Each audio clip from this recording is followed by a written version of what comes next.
Hello friends. मैंने अभी अभी एक नई चैनल शुरू की है। उसमें आपको हेल्थ के रिलेटेड सभी बातें सिखाऊंगा। तो चैनल को सब्सक्राइब कर लें और लाइक और अपना सपोर्ट बनाए रखें। तो आज हम डेंगू फीवर के बारे में जानेंगे। डेंगू फीवर है ना, वो 4 टाइप्स के होते हैं। डेंगू वायरस के कारण होते हैं। वो है ना, एडिस एजिप्टी नाम के मॉस्किटो से, उसके बाइट से फैलता है। क्लिनिकल फीचर उसके जानेंगे। उसमें हैवी फीवर आता है, हाई ग्रेड का फीवर आता है, बहुत ज़्यादा फीवर आता है, एक्यूट होता है, ऑनसेट होता है और लास्टिंग 5 to 7 डेज तक रहता है। उसमें हैवी हेडेक होता है, स्किन में रेसेस आते हैं। फीवर ख़त्म हो जाता है तभी स्किन में रेसेस आएंगे। वो 5 to 7 डेज के बिटवीन आते हैं रेसेस। उसमें ब्लीडिंग भी बहुत होती है, गम्स में और एनल रीजन में। उसमें फिर माइल्जियस प्रीडोमिनेंट होते हैं। उसमें बैक एक होते हैं और बिग जॉइंट्स का पेन होता है। अगर स्मॉल जॉइंट्स का पेन है तो उसको चिकनगुनिया में हम मानेंगे, लेकिन बिग जॉइंट का पेन होता है मतलब कि डेंगू फीवर है। उसमें नोजिया और वॉमिटिंग भी होती है। अब हम उसको डायग्नोस कैसे करेंगे? तो उसको के लिए हमें सीबीसी रिपोर्ट करवाना पड़ेगा और NS1 एंटीजन। लेकिन ये बहुत महंगा होता है NS1 एंटीजन, तो हम सीबीसी ही करवाएंगे। उसमें हमें अदर क्या फीचर देखने को मिलेंगे कि ऑर्गन इन्वॉल्वमेंट होगा। लीवर का एनलार्जमेंट हो जाएगा 2 सेंटीमीटर से ज़्यादा। उसमें हाइपोवोलेमिक शॉक होगा, ल्यूकोपेनिया होगा विथ न्यूट्रोपेनिया होगा। ल्यूकोपेनिया क्या है कि WBC कम हो जाते हैं और न्यूट्रोपेनिया क्या है कि न्यूट्रोफिल कम हो जाते हैं। उसके बाद थ्रोम्बोसाइटोपेनिया होगा, उसमें लो प्लेटलेट काउंट होंगे। फिर हिमेटोक्राइट होगा, वो राइजिंग होगा 5 to 20%। फिर टोनिकेट टेस्ट पॉजिटिव आता है। टोनिकेट टेस्ट ये एक टेस्ट है, उसके बारे में हम कभी जानेंगे। अब हम उसका मैनेजमेंट जानेंगे। तो मैनेजमेंट है वो, उसके क्लासिफिकेशन 3 टाइप्स के हैं। उसको हम डिवाइड करते हैं ग्रुप ए, ग्रुप बी और ग्रुप सी। ग्रुप ए वो ओपीडी मैनेजमेंट है, ग्रुप बी है वो आईपीडी मैनेजमेंट है और ग्रुप सी है वो आईसीयू का मैनेजमेंट है। तो हम सम पॉइंट्स उसके पहले हम जान लेते हैं कि हमको स्टीरॉयड है ना, वो डेंगू में नहीं देना है।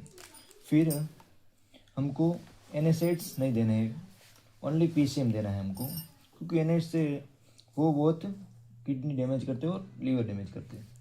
फिर don't give normal saline. Normal saline हमें नॉर्मल सलाइन देना है, बट हाफ नॉर्मल सलाइन नहीं देना है। फिर हम ग्रुप ए के बारे में जानेंगे। तो उसमें है ना, प्लेटलेट 1.5 लाख से कम हो जाते हैं।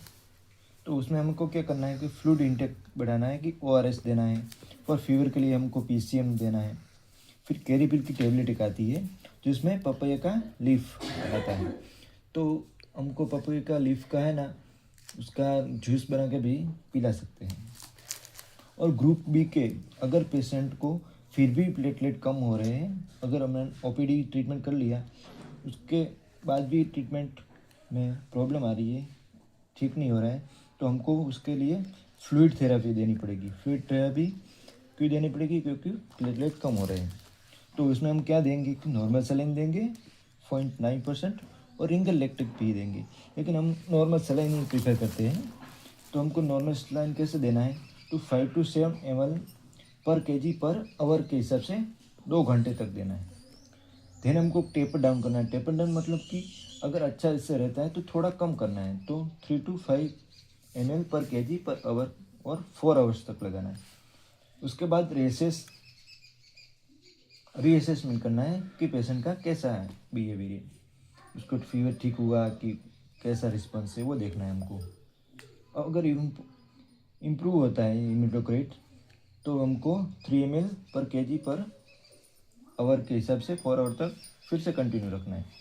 अगर इम्प्रूवमेंट नहीं होता है तो हमको फिर से 10 ml पर kg per hour for 2 hours तक हमको देना है NS। उसमें हम PCM वो सब ऐड कर सकते हैं, पेंटोवे एंड ऑनडेमसाइट्रोम में वो सब ऐड कर सकते हैं। ये सब कितने 48 आवर्स तक हमको देते रहना है।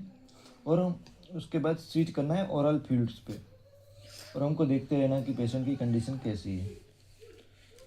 इपेसिटी मतलब कि हीमेटोक्रेट इंक्रीज हो जाते हैं, तो देन हमको 10 ml पर kg के हिसाब से 1 घंटे के अंदर अंदर देना है NS नॉर्मल सलाइन।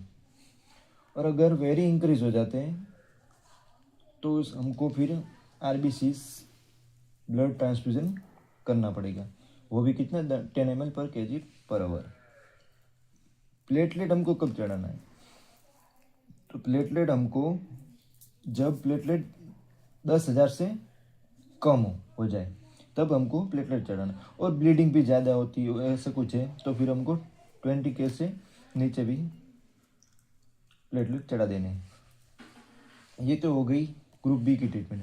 अब ग्रुप सी मतलब कि ICU ट्रीटमेंट। तो अगर पेशेंट को शॉक से फिर उसको ऑक्सीजन की कमी है तो वो हमको फिर ICU में भर्ती करना पड़ेगा। तो इफ पेशेंट इन शॉक तो तब हमको कैसे करना है कि 10 ml पर kg/h के हिसाब से 15 मिनट में ही चढ़ा देना है।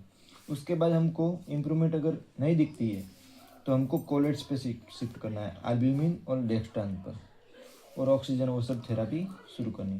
तो दोस्तों आपको अगर मेरा लेक्चर अच्छा लगा हो तो प्लीज़ सपोर्ट बनाए रखें और कमेंट में बताएं कि अगर आप नेक्स्ट क्या पढ़ना चाहते हैं। ठीक है।